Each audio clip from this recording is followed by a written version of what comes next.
হচ্ছে স্ট্রং থাকতে হবে। এনার্জি না থাকলে এইসব ট্রেকিংয়ে আসা যাবে না। কারণ এই যে এবড়ো খেবড়ো রাস্তা, এই রাস্তার মধ্যে তো এনার্জি ছাড়া যাওয়া যাবে না।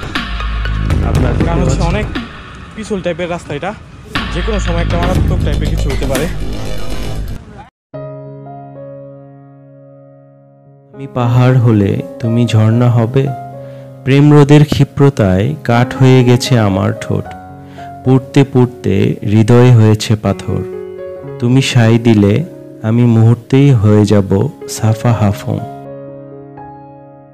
অসীম সৌন্দর্যে বিমোহিত হয়ে আমরা যখন প্রকৃতির কোলে হারিয়ে যাচ্ছি, তখনই সময়ের টানে ছুটে যেতে হয়েছে আর অন্য এক প্রকৃতির মাঝে।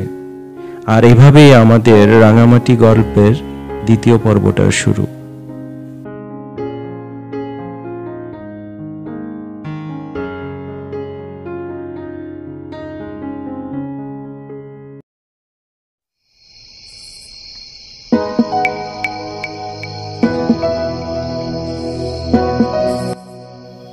রাঙামাটি ভ্রমণের প্রথম পর্বে আমরা দেখিয়েছি সুবলং ঝর্ণার অবিরাম সৌন্দর্য এবং কাপ্তাই লেকের বেশ কিছু জায়গা। আজকে দ্বিতীয় পর্ব। এই দ্বিতীয় পর্বে আমরা আপনাদের নিয়ে যাব বৌদ্ধ মন্দির পেদাটিং টিং, রাঙামাটির অসীম সৌন্দর্য সেই ঝুলন্ত ব্রিজের কাছে। আমাদের সঙ্গেই থাকুন।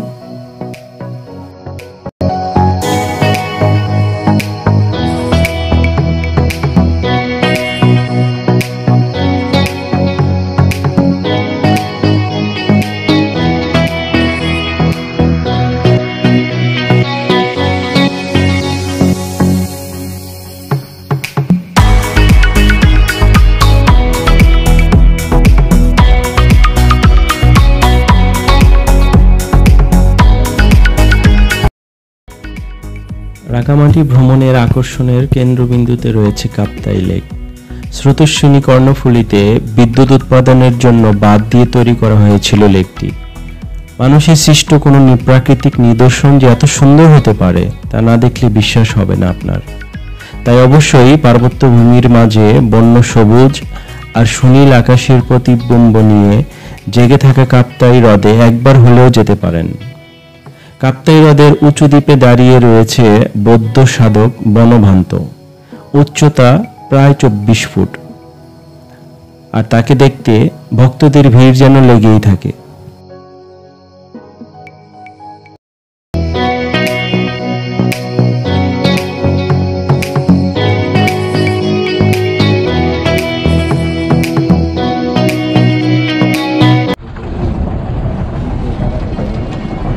আমরা আসছি এখন বৌদ্ধ মন্দির দেখতে।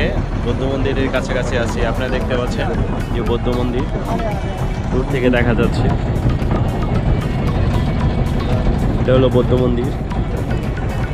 আমরা এখানে যাব, আমাদের পাশেই থাকুন। খুব খারাপ সিঁড়ি, এই সিঁড়িতে উঠতে হবে। এই সিঁড়িতে উঠে এইভাবে এসে ওই পর্যন্ত যেতে হবে। এখানে কিছু উপজাতীয়দের দোকান আছে।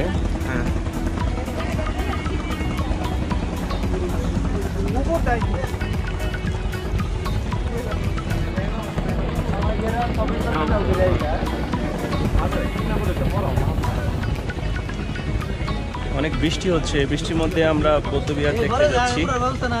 বৌদ্ধ মন্দির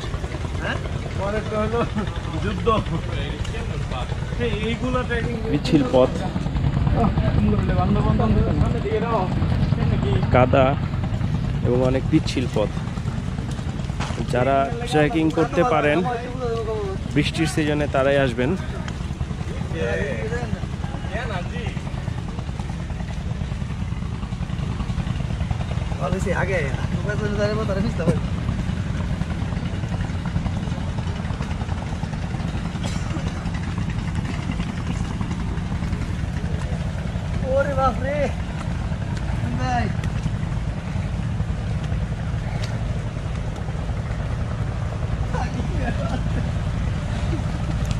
আপনার এখানে আসলে আবহাওয়া দেখেই আসবেন। বৃষ্টি থাকলে না আসাই ভালো, অনেক দুর্গম রাস্তা।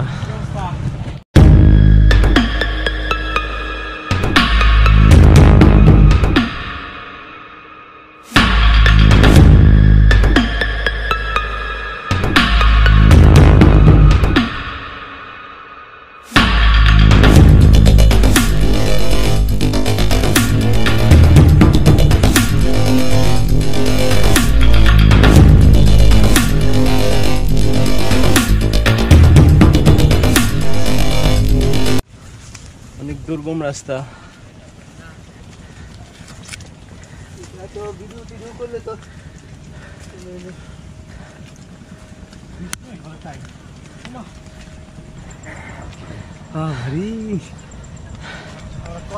আমরা ওখান থেকে এভাবে ঘুরে আসছি 4 জন 5 জন।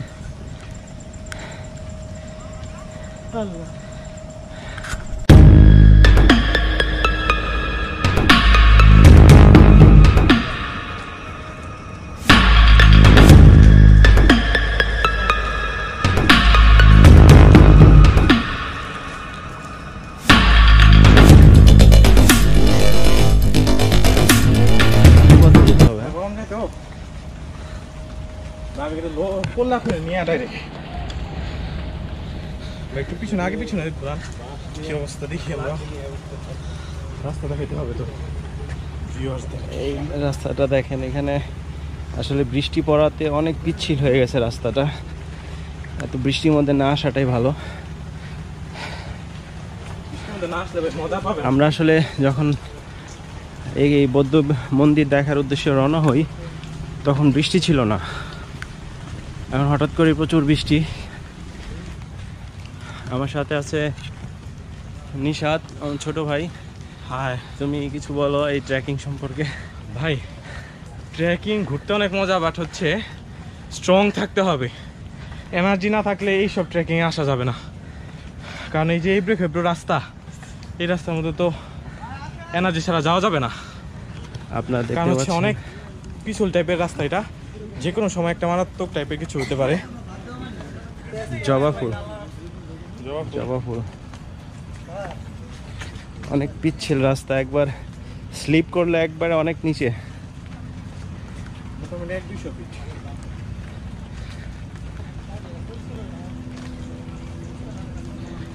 এখান থেকে ভিউটা খুব সুন্দর, কাপ্তাই লেকের পুরো লেকটা দেখা যায়। আমি এখানে বসছি,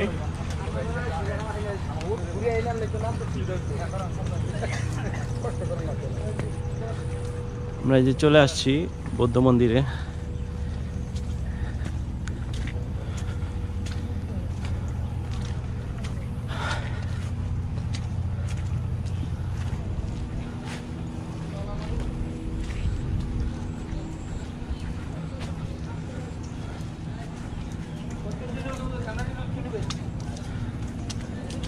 এই আপনারা দেখতে পাচ্ছেন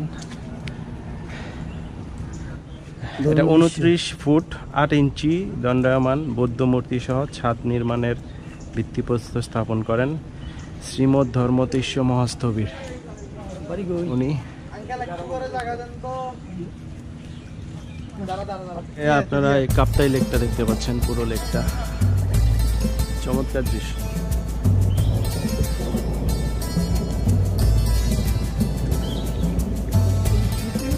আকাশে প্রচুর মেঘ, বৃষ্টি হচ্ছে গুড়ি গুড়ি। চারিদিকে জবা ফুল।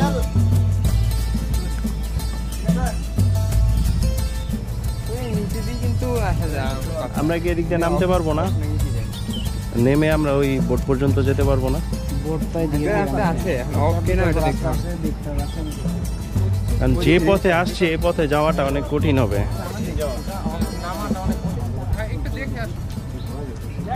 আমরা চেষ্টা করতেছি যে রাস্তা দিয়ে আমরা আসছি সে রাস্তা দিয়ে না যেয়ে বিকল্প এই রাস্তা দিয়ে যাওয়ার জন্য, কারণ এখানে কর্তৃপক্ষ থেকে নিষেধ আছে, কোনো বোট ভিড়ানো নিষেধ। তো আমরা এটা নিচ দিয়ে সাইড দিয়ে হেঁটেই যাওয়ার চিন্তা করতেছি। দেখ আলহামদুলিল্লাহ আমরা এদিক দিয়ে নামতে পারবো, এখান দিয়ে একটা রাস্তা পাওয়া গিয়েছে। আসলে কাপ্তাই লেকে ঘোরার জন্য এটাই পারফেক্ট সময়, কারণ এখানে এখন বৃষ্টি হয়, বৃষ্টিতে ঝর্ণাগুলা অনেক সচল থাকে। তো আপনারা কাপ্তাই লেকে এই সুবলং ঝর্ণা বা এই কাপ্তাই লেকের সৌন্দর্য দেখার জন্য এই সময়টাই উপযুক্ত। তো এই বৌদ্ধ মন্দিরটা দেখতে গেলে এখানে যদি বৃষ্টি থাকে, আবহাওয়া যদি মেঘাচ্ছন্ন থাকে, তাহলে না আসাই ভালো। তাও যারা অনেক এক্সপার্ট ট্রেকিং করতে পারেন তারাই আসতে পারেন।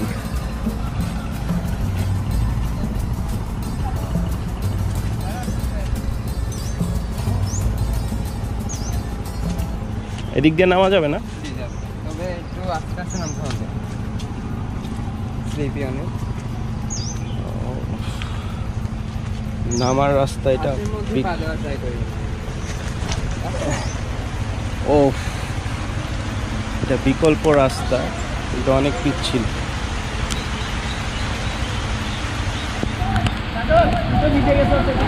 প্রচন্ড বৃষ্টি পড়তেছে।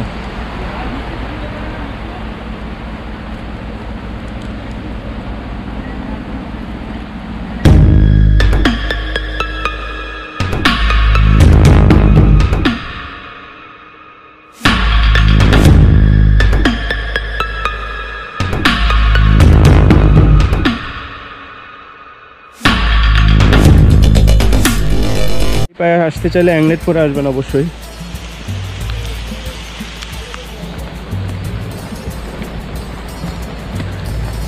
এই লেকটা দেখতে পাচ্ছেন, আমরা ওই মন্দিরে গিয়েছিলাম, ওখান থেকে এভাবে নেমে এভাবে আসতে হয়েছে।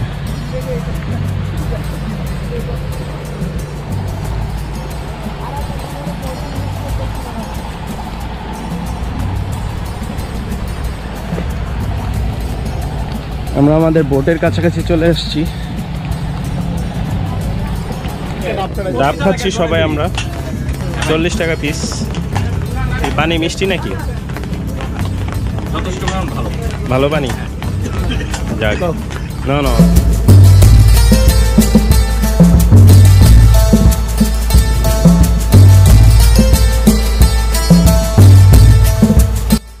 কাপ্তাই হ্রদের চারিদিকে কেবল পাহাড় আর হ্রদ, যেন প্রকৃতির মাঝে আপনি এক আগন্তুক মাত্র। বন প্রকৃতি ছাড়া আর কিছুই আশা করা যায় না এখানে। কিন্তু আপনি অবাক হবেন যখন চলতি পথে কোনো একটি টিলার উপর দেখবেন পেদা টিং টিং। পেদা টিং টিং একটি চাকমা শব্দগুচ্ছ, যার অর্থ হচ্ছে পেট টান টান করা। অর্থাৎ মারাত্মকভাবে খাওয়ার পর পেটের যে টান টান অবস্থা থাকে সেটাকেই বলা হয় পেদা টিং টিং। রাঙামাটি শহর থেকে মাত্র 4-5 কিলোমিটার দূরে কাপ্তাই হ্রদের ভাসমান একটি পাহাড়কে এই পেদা টিং টিং বলা হয়। একটি সেগুন বাগানকে পর্যটন কেন্দ্রে পরিণত করা হয়েছে এখানে।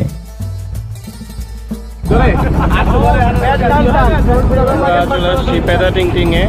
আমরা এখানে লাঞ্চ করবো। পিছনে দেখতে পাচ্ছেন পেদা টিং টিং, পেদা টিং টিং।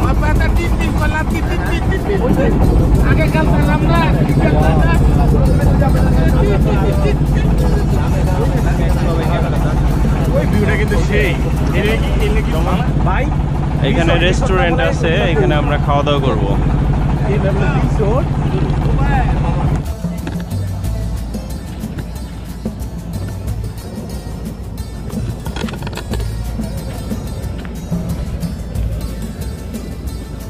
হলো পেদা টিং টিং রেস্টুরেন্ট ইন ওয়াইল্ডারনেস।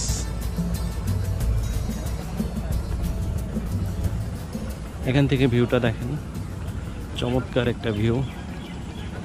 এখানে বেঞ্চ আছে, বসে এই প্রকৃতির মাঝে হারিয়ে যেতে পারবেন।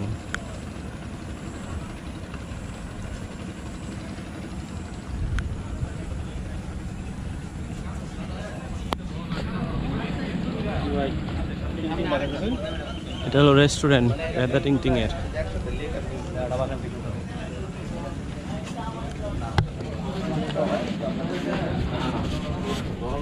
ভাই আমাকে এই জিনিসটা কি ডাঙর গৌবা মানে হচ্ছে বড় মেহমান।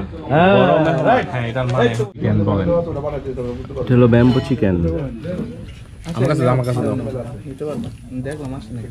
ব্যাম্বু চিকেন, ডাল, সালাদ, সবজি, আলু ভর্তা।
আপনারা যারা কাপ্তাইতে আসবেন ঘুরতে তারা পেদাতিং দিনে খেতে পারেন, লাঞ্চ করতে পারেন। এখানে ফোন নাম্বার দেওয়া আছে, তাও ডিসক্রিপশন বক্সে দেওয়া থাকবে। আপনারা এই ফোন নাম্বারে যোগাযোগ করে এখানে অগ্রিম বুকিং দিতে পারবেন। চলে আসছি রাঙামাটি ঝুলন্ত ব্রিজে। দেখতে পাচ্ছেন আমার পিছনে ঝুলন্ত ব্রিজ।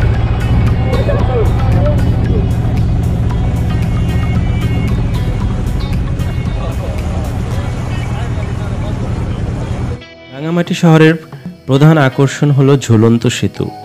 সাধারণত রাঙামাটি নিয়ে এই ঝুলন্ত সেতুটি না দেখে কেউ ফেরত আসেন না। রাঙামাটি শহরের শেষ প্রান্তে কাপ্তাই লেকের একাংশে 335 ফুট লম্বা এই ব্রিজটি পর্যটকদের কাছে সবচেয়ে আকর্ষণীয় স্পট। এই সেতুকে বলা হয় সিম্বল অফ রাঙামাটি। নয়নাভিরাম বহুরঙা এই ঝুলন্ত সেতুটি দুইটি বিচ্ছিন্ন পাহাড়ের মধ্যে গড়ে দিয়েছে হৃদ্দিক সম্পর্ক। সেতুটি পারাপারের সময় সৃষ্ট কাঁপুনি আপনাকে এনে দিবে ভিন্ন দোতনা। এখানে দাঁড়িয়েই কাপ্তাই হ্রদের মনোরম দৃশ্য অবলোকন করতে পারবেন। কাপ্তাই হ্রদের সৌন্দর্যে আপনি মুগ্ধ হতে বাধ্য। ওপারেই রয়েছে আদিবাসী গ্রাম, ইচ্ছে হলেই দেখতে পারেন আদিবাসী গ্রামের জীবনযাপন। এই ঝুলন্ত ব্রিজ দেখতে হলে পর্যটন কর্পোরেশনকে দিতে হয় 5 টাকা। এছাড়াও এখানে আছে সময় কাটানোর অনেক উপকরণ, আছে auditorium, park, picnic spot, speed boat ও দেশীয় নৌযান।